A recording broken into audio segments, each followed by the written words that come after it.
हाय दोस्तों, मेरा नाम संजय, मेरा यूट्यूब चैनल में आपका स्वागत है। देखिए दोस्तों, मैं एक बात बोलता हूँ। अगर आपने क्रेडिट कार्ड लिया या पर्सनल लोन लिया है, अगर उसका पैसा आप दे नहीं पा रहे हैं, आपके पास अभी इनकम नहीं है, ठीक है, या जॉब नहीं है या कुछ भी नहीं है, व्यवसाय है वो डूब गया है, किसी कारण से आपने डिफॉल्ट किया है और आपका ये डिफॉल्ट होते होते आपका 3 महीना हो गया, आपके साथ बहुत हैरेसमेंट हो रहा है, बहुत परेशानी किया जा रहा है या जो भी कुछ हो रहा है, उसके बाद ये 3 महीना हो गया और 3 महीना जैसे ही हो जाता है, आप भी जानते हैं ये आपका अकाउंट एनपीए हो गया है और उसके बाद सेटलमेंट का प्रोसेस चालू हो जाता है। अभी देखिए, ये सेटलमेंट का प्रोसेस में भी बहुत एजेंसी है या फेक एजेंसी, मैं बोलूंगा ये फेक एजेंट लोग है, वो बहुत गलत गलत बात बोलते हैं आप लोगों के साथ, पूरा इंफॉर्मेशन नहीं देता है और अपना कमीशन के चक्कर में आपने नौकरी के चक्कर में बहुत झूठा बात आपको लोगों को बोलते हैं, सेटलमेंट करता नहीं है, सेटलमेंट का बात बोल के आपसे पैसा लेके चला जाता है। ऐसा बहुत लोगों के साथ हुआ है। तो इसलिए बोलूंगा, जब भी सेटलमेंट कीजिएगा थोड़ा सोच समझ के, थोड़ा जानकारी लेके उसके बाद कीजिएगा। मेरे एक सब्सक्राइबर के साथ ऐसा हुआ। क्या हुआ जानते हैं? उसने बातचीत किया, उसने बोला जो सेटलमेंट मिल जाएगा सर, तो आपको ये 10% में या 12% में उसका सेटलमेंट हो जाएगा। वो बहुत खुश हो गया, बोला जी मेरा 3 महीना हुआ और इतना जल्दी मुझे 10% में सेटलमेंट दे रहे, तो मैंने राजी हो गया। तो उसको जब मैंने बोला जी ठीक है, आप सेटलमेंट लेटर भेज दीजिए, मैं सेटलमेंट पेमेंट कर देता हूँ, तो उसने बोला क्या जानते हैं? उसने बोला आप एक काम कीजिए, ये 3-4 दिन 5 दिन प्रोसेस में लगेगा, तो उससे पहले एक काम कीजिए, आपका जो ये मिनिमम पेमेंट है ना, ये आप कर दीजिए, उसके बाद हम लोग थोड़ा प्रोसेस में कर देते हैं, उसमें 3-4 दिन के बाद आपका सेटलमेंट लेटर मिल जाएगा और सेटलमेंट करके क्लोज कर दीजिएगा। तो उसको ना उसी बात से उसको थोड़ा डाउट लगा, तो उसने मुझे मैसेज किया और मैंने उसको कॉल बैक किया। तो उसने बोला जे सर जी मुझे ना थोड़ा डाउट लगा। मैंने बोला ठीक, डाउट एकदम परफेक्ट जगह पे लगा है, परफेक्ट जगह पे, क्योंकि आप भी यूट्यूब देखते हैं, मेरा चैनल में देखते हैं या बहुत कुछ चैनल में देखते हैं, ये सेटलमेंट के नाम पे भी बहुत लोगों के साथ धोखाधड़ी होता है, तो इससे थोड़ा बच कर रहिएगा। अभी उसने क्या किया देखिए, बात को समझिएगा। उसने क्या बोला, एजेंट ने, फेक एजेंट ही बोलूंगा ना, तो उसने फेक एजेंट ने क्या बोला, जे ये मिनिमम पेमेंट कर दीजिए, उसके बाद हम लोग सेटलमेंट का प्रोसेस कर देते हैं। ऐसा नहीं होता है, ऐसा नहीं होता है। जो सेटलमेंट करेगा वो कभी भी नहीं बोलेगा कि आप मिनिमम पेमेंट कर दीजिए, उसके बाद 3-4 दिन बाद हम प्रोसेस में कर देते हैं, ऐसा नहीं होता है। अरे भाई सेटलमेंट कर रहे हो ना, तो सेटलमेंट करो, सेटलमेंट लेटर भेजो। इसमें मिनिमम पेमेंट का बात कहां से आ गया? मिनिमम पेमेंट का बात कहां से आ गया? इसका मतलब क्या जानते हैं? वो सेटलमेंट करते ही नहीं, वो मिनिमम पेमेंट में ना पे आपके मिनिमम पेमेंट ले लेता और उसके बाद वो एजेंसी का काम खत्म हो जाता, अगले महीने दूसरा एजेंसी आ जाता है, फिर वो आपके साथ पैसा मांगना शुरू कर देता। तो यही चक्कर है और इसी चक्कर में बहुत लोग फंस जाते हैं। तो इससे थोड़ा बच कर रहिएगा। देखिए, मैं दोस्तों हमेशा बोलता हूं, अगर आप लोगों के पास पैसा है तो फुल पेमेंट देखिए, ये झंझट से मुक्त हो जाइए। लेकिन आप लोगों के पास पैसा नहीं है, पैसा दे नहीं पा रहे, आप थोड़ा थोड़ा करके पैसा जमा किया, भाई मुझे सेटलमेंट का ऑफर अगर मिल जाएगा तो मैं सेटलमेंट कर लूंगा, और उसी टाइम बहुत लोगों के साथ धोखाधड़ी होता है। तो इसीलिए बोलूंगा थोड़ा सोच समझ के कीजिएगा सेटलमेंट। अगर सेटलमेंट हो रहा है तो सेटलमेंट लेकर आने दीजिए, ऑफिशियल ईमेल आईडी से सेटलमेंट आएगा, चेक कीजिएगा। अगर जरूरत पड़े तो बैंक में जाइएगा।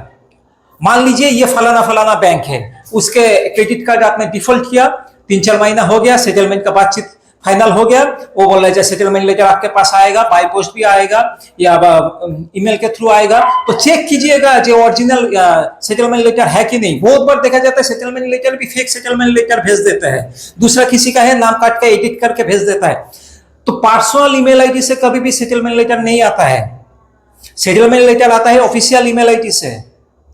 अगर आपको डाउट लग रहा है सेटलमेंट लेटर लेके, तो उसी बैंक में नजदीकी कोई भी ब्रांच है, उधर जाइए, उधर जाके वेरीफाई कीजिए जो सेटलमेंट लेटर ओरिजिनल है कि नहीं है। अगर सेटलमेंट लेटर ओरिजिनल है तो उधर ही बैठ के पेमेंट कर दीजिए ना, तो आप कंफर्म हो गया।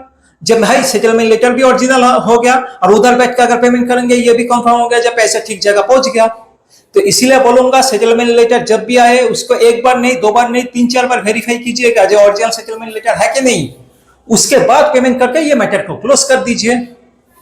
और एक बात और आप लोगों को बोलूंगा, कोई भी फेक एजेंट अगर आपको गलत इंफॉर्मेशन दे रहा है या गाली गलौज कर रहा है, बदतमीज कर रहा है, आपका घर में आके परेशान कर रहा है, कुछ भी कर रहा है, या आपका फैमिली मेंबर को आपके लोन के बारे में जानकारी दे रहा है, आप घर में नहीं है, आपका फैमिली मेंबर को घर में आके आपके लोन के बारे में जानकारी दे रहा है और पैसा मांग रहा है, ये सब बदतमीज कर रहा है, जो इलीगल काम है ये सब कर रहा है, जो आरबीआई के गाइडलाइन के खिलाफ है, ये सब काम कर रहा है, तो उसका प्रूफ लीजिएगा। प्रूफ कैसे होगा? कॉल कर रहे हैं तो कॉल रिकॉर्डिंग कीजिएगा, अगर होम विजिट में आकर कुछ कर रहे हैं तो हाथ में फोन लेकर रिकॉर्डिंग कीजिए, घर में सीसी कैमरा है उसका रिकॉर्डिंग कलेक्ट कीजिए।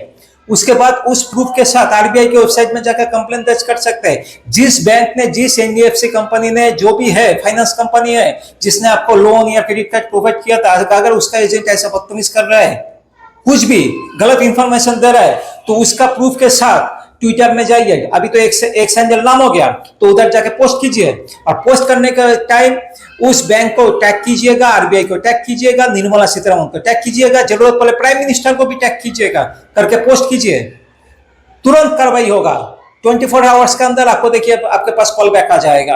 अगर उससे आप खुश नहीं हो रहे, जो बैंक कार्रवाई कर रहा है उससे आप खुश नहीं हो रहे, या बैंक अगर मुकर जा रहा है जो हमारा बंदा नहीं है, हमारा एजेंट नहीं है, हमारा फोन नंबर नहीं है, कोई भी नहीं है, ये कौन आपके साथ बदतमीज किया ये हमको मालूम नहीं है, अगर आपके पास सॉलिड प्रूफ है, आप थाने में, साइबर क्राइम थाने में जाइए, जाके कंप्लेंट दर्ज कर सकते हैं, या आप आरबीआई में जाइए।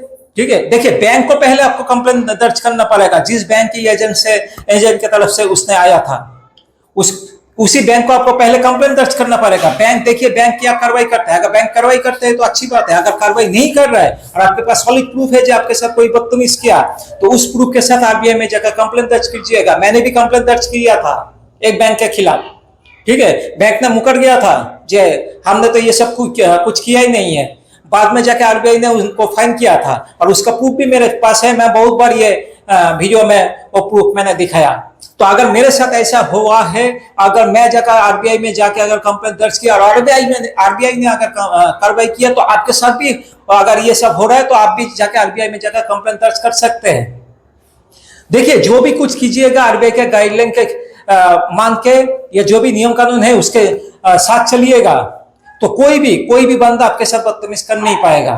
तो इसीलिए बोलूंगा डरिए मत, अगर पैसा है तो फुल पेमेंट देके ये झंझट से मुक्त हो जाइए, अगर पैसा नहीं है तो थोड़ा थोड़ा करके पैसे का इंतजाम कीजिए, बाद में अगर सेटलमेंट का ऑफर मिलेगा तो सेटलमेंट करके मैटर को क्लोज कर दीजिएगा। लेकिन और एक बात मैं आपको बोल देता हूँ, थोड़ा सा जानकारी और भी थोड़ा दे देता हूँ, अगर आप सोच रहे सेटलमेंट मैं कर लूंगा तो इससे मेरा सिविल अच्छा हो जाएगा, बाद में उसी बैंक से, एनबीएफसी कंपनी से आपको पर्सनल लोन या क्रेडिट कार्ड जो है आपको फिर से मिलना शुरू हो जाएगा, ऐसा मत सोचिएगा। क्योंकि देखिए सेटलमेंट अगर किया है तो सिविल में सेटलमेंट ही होगा, लिखा रहेगा, और वो जिंदगी भर लिखा रहेगा, जब तक आप पूरा पेमेंट देकर क्लोज नहीं कर रहे हैं। तो सेटलमेंट कर रहे हैं इसका मतलब ये नहीं कि आपका सिविल ठीक हो जाएगा, ऐसा नहीं होता है। सिविल में वो सेटल ही दिखाई देगा, और बाद में जाकर आपको अनसिक्योर्ड क्रेडिट कार्ड या पर्सनल लोन मिलना दिक्कत होगा, ये बस दिमाग में रखिएगा। हाँ, आपको सिक्योर लोन है, जो भी आपका गोल्ड लोन है या एसेट को गिरवी रख के आप लोन ले सकते हैं, वो सब लोन या कंज्यूमर लोन जो भी है वो आपको मिल सकता है। लेकिन अनसिक्योर लोन मिलना या क्रेडिट कार्ड मिलना आपको बाद में जाके थोड़ा मुश्किल तो होगा। तो इसीलिए बोलूंगा, देखिए सिविल के चक्कर में मत रहिए। बहुत लोग हैं, देखिएगा आपका आस पड़ोस में बहुत लोग हैं जिन लोगों ने कभी भी जिंदगी में लोन नहीं लिया या क्रेडिट कार्ड भी यूज नहीं किया, तो वो लोग भी चल रहे ना, अच्छे खासे चल रहे। तो आप ये बात सोचिएगा, आपकी जिंदगी में एक बहुत बड़ा मुसीबत है, उस मुसीबत से आप बाहर निकल आए हैं, फिर से लोन लेके या क्रेडिट कार्ड लेके उस जंजाल में मत पड़िएगा। जितना हो सके, जितना आपका इनकम है, जो भी है, अभी आपका इनकम खराब है ना, कम हो गया, तो उसी इनकम के अंदर में चलने का कोशिश कीजिए। देखिए उससे ज्यादा सुख, उससे बड़ा शांति आपको नहीं मिलेगा।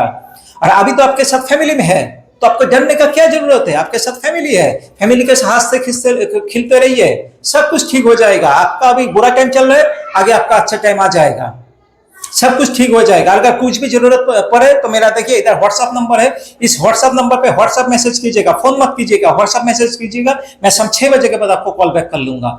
धन्यवाद, जय हिंद।